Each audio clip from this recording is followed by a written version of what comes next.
Hello नमस्कार प्यारे विद्यार्थियों, ये वीडियो खास रहने वाला है उन विद्यार्थियों के लिए जो इस बार राजस्थान के अंदर सीईटी का एग्जाम देने जा रहे हैं, जो सीईटी ग्रेजुएशन लेवल का हो या फिर सीईटी 10+2 लेवल का हो। ये वीडियो जरूर देख लेना एक बार, हो सके तुम्हारा सिलेक्शन यहीं पर अटका हुआ हो। मैं बात करता हूँ राजस्थान के अंदर हाल ही में आपने देखा है कि सीईटी के इस बार फॉर्म आए हैं, वो बढ़िया रिकॉर्ड तोड़ फॉर्म आए हैं। यानी कि ये बात कर रहे हैं 23 जुलाई की, और 23 जुलाई लास्ट डेट थी। उस दिन आप मान के चले 20.35 लाख थे।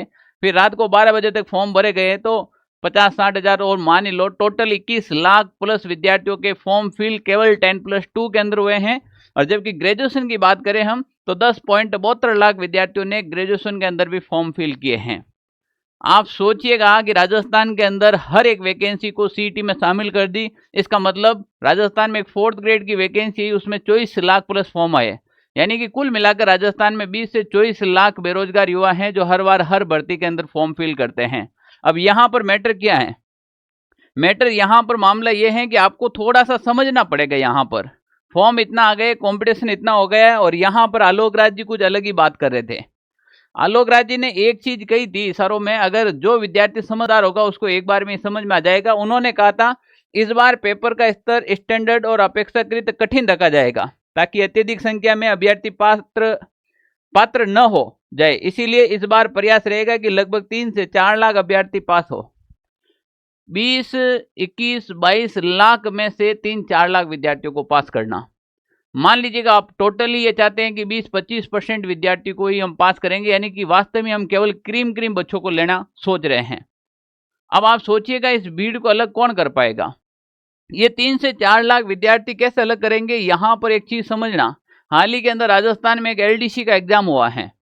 एलडीसी का एग्जाम का जो पेपर देगा उसमें जीके का वेटेज इतना बढ़ा दिया, 100 प्रश्न है वो केवल जीके के दे दिए, मैथमेटिक्स का वेटेज कम कर दिया। यानी कि यहाँ पर कुछ न कुछ नया किया जा रहा है। और मैं जब YouTube के ऊपर कुछ ऐसे वीडियोस वगैरह देखता हूँ, कुछ टीचर सजेस्ट करते हैं तो मैं बड़ा दुखी होता हूँ। काफ़ी टीचर ऐसे कहते हैं कि ये सब्जेक्ट छोड़ दीजिएगा, इस सब्जेक्ट को आप स्क्रिप्ट कर सकते हो। मैं एक बात बता दूँ कि ये अगर इनको 3 से 4 लाख पास करना है और आपके पास सब्जेक्ट कितने सारे हैं, एक तो 40% अंक ही लाने, फिर ये कह रहे 3 से 4 पास करेंगे और यहाँ कह दिया पेपर का स्तर कठिन करेंगे। अब जैसे मान लीजिए कि आपके पास जो सब्जेक्ट हैं, सब्जेक्ट की बात करें, कोई विद्यार्थी कहता है कि मैं गणित को स्क्रिप्ट कर दूं, कोई कह रहा है कि सर मैं इंग्लिश नहीं पढ़ूं तो चल जाएगा क्या, कोई विद्यार्थी कह रहा है मैं विज्ञान नहीं पढ़ूं तो चल जाएगा क्या, काफ़ी विद्यार्थी कह रहे हैं सर मैं कंप्यूटर नहीं पढ़ूं तो चल जाएगा क्या। अरे कैसे चल जाएगा, मुझे ये बताएगा कोई। इस बार न तो नंबरों का डिवाइडेशन किया है, हर एक वैकेंसी में नंबर डाले जाते हैं, फिर भी सरकार ने जानबूझकर इस बार किसी का भी वेटेज नहीं डाला है। इसका मतलब ये तो तय है किसी न किसी सब्जेक्ट के प्रश्न ज़्यादा पूछे जाएंगे। और हो सके मान लीजिएगा किसी विद्यार्थी ने कहा कि मैं जनरल साइंस इस बार स्क्रिप्ट कर दूं और जनरल साइंस का ही मैटर अच्छा डाल दिया, तो फिर क्या करोगे? तुम तो ऐसे ही दौड़ से बाहर हो गए। ये बात तुम्हें कोई नहीं बताएगा, मैं हकीकत कह रहा हूँ। एक शिक्षक होने के नाते मुझे ये बताना मेरा कर्तव्य है। यहाँ पर अगर मैं कह दूँ आप इंग्लिश स्क्रिप्ट कर दो और इंग्लिश के अच्छे प्रश्न दे दिए तो, मैथमेटिक्स का वेटेज ज़्यादा दे दिया तो, इसका मतलब यह है कि समय कम रहते हुए सिलेबस आपको कंप्लीट पढ़ना होगा। फिर इन्होंने जो नया वेटेज जोड़ा है, जैसे वीबी राम जी की बात कर लो, या फिर जैसे मूल कर्तव्य, नैतिक कर्तव्य वाला मैटर जोड़ा है, जन स्वास्थ्य वाला मैटर जोड़ा है, तो कहीं ना कहीं ये विद्यार्थियों को कंफ्यूज करने के लिए जोड़ा गया है। हो सके इसके प्रश्न थोड़े दे या फिर इसके प्रश्न बहुत ज़्यादा दे दे। अभी इन सरकार का कुछ कह नहीं सकते हैं। ये आलोक राज जी की मंशा तो साफ है कि 3 से 4 लाख विद्यार्थी को पास करेंगे, तो इसका मतलब पेपर में कुछ न कुछ तो होगा। अब होगा क्या? इसका मतलब मुझे लगता है कि कोई भी सब्जेक्ट स्क्रिप्ट करना विद्यार्थियों के हित में नहीं है। इस बात को समझ लेना, आपको सारे सब्जेक्ट पढ़ने पड़ेंगे। हाँ, मैं इसका कुछ सॉल्यूशन दे सकता हूँ आपको। जैसे किसी विद्यार्थी की मैथ कमजोर है तो भाई तू पूरी मैथ मत पढ़, पर कम से कम 5-7 यूनिट ऐसी पढ़ ले कि इससे प्रश्न आएंगे तो मैं गलत नहीं करूंगा, ताकि एवरेज नंबर तो लेके आ जाए। ऐसा ना हो कि मैथ के 50 प्रश्न आ जाए, मैथ के 40 प्रश्न आ जाए, मैथ के 20 प्रश्न आ जाए और आप बिल्कुल ही नहीं कर पाओ। कम से कम 7-8-10 प्रश्न तो करेंगे ना, तो अपन उस भीड़ में शामिल रहेंगे, अपन उस दौड़ में शामिल रहेंगे। इस बात को समझने का प्रयास करें। अब फिर गिर के आपके सामने यही प्रश्न आएगा कि सर सीईटी का सिलेबस तो बहुत बड़ा है, अब हम इतने कम समय में कैसे पूरा करें, जब हम पिछले 1 साल से कह रहे हैं सीईटी का एग्जाम आने वाला है, पढ़ लो बच्चों, सारी वैकेंसी सीईटी में जाने वाली है, पढ़ लो, फॉर्म है आपके 20 से 22 लाख आएंगे। हम कुछ चीज बोलते हैं पूरी एनालाइज करके बोलते हैं। मेरे पहले वीडियो देख लीजिएगा, मैंने कहा 20 लाख प्लस फॉर्म आएंगे, आप जाकर देख लीजिएगा इतने फॉर्म आ रखे हैं। हम पिछले 1 साल से कह रहे हैं कि सीईटी का सिलेबस पढ़ लो, समय रहता है, आप 40% मार्क्स लाना बड़ा कठिन हो जाएगा। अब भी मैं आपको 108 रास्ता दिखाता हूँ। आपको क्या करना चाहिए कि अभी पूरा 100% एक बार सिलेबस कंप्लीट करना चाहिए। टारगेट लो आप, कम से कम 30 से 40 दिन के अंदर पूरा सिलेबस करें, चाहे वो सिलेबस कठिन है, चाहे वो सिलेबस शॉर्ट है, या फिर आप कैसे भी। सर अब सिलेबस पढ़े तो हम क्या नए नोट्स बनाए क्या, मार्केट के जाए नई बुक लेकर आए क्या सीईटी की? देखो, न तो इमीडिएटली आपको नई सीईटी की बुक समझ में आएगी और नहीं किसी और के नोट्स समझ में आएंगे। मैं तो साफ कह रहा हूँ, मैं यही नहीं कह रहा हूँ मेरे नोट्स लो, मेरे नोट्स आपको इमीडिएटली तो समझ में आने से रहे। समझो इस बात को, मेरे नोट्स उसी को समझ में आएंगे जो मेरे से पढ़ रखा है।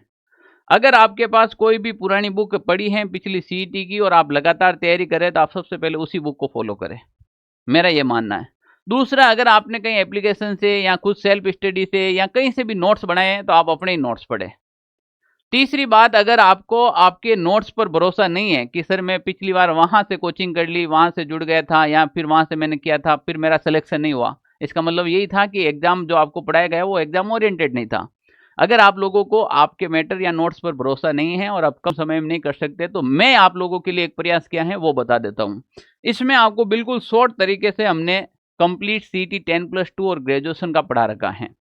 हाँ, ये मेरी गारंटी है, दावे के साथ कह सकता हूं, कोई ईमानदारी से अगर हमारा सिलेबस 30 से 40 दिन में कंप्लीट कर ले तो उसको पेपर का स्तर कैसा भी रह जाए, उस बच्चे को 40% से कोई नहीं रोक सकता है।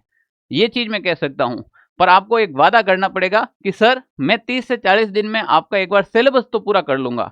मैं ये कहता हूं चाहे समझ में आए ना आए, आप सिलेबस पूरा कर लो बस 30 से 40 दिन में।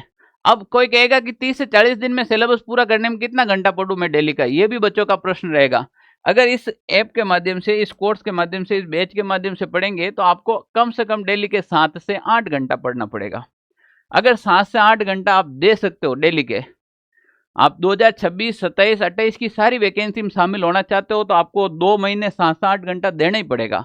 और 7 से 8 घंटे दे पाते हो तो ये बैच ज्वाइन करना, मैं अभी भी कह रहा हूँ, वरना मत करना, कोई दिक्कत नहीं है, क्योंकि समय कम है।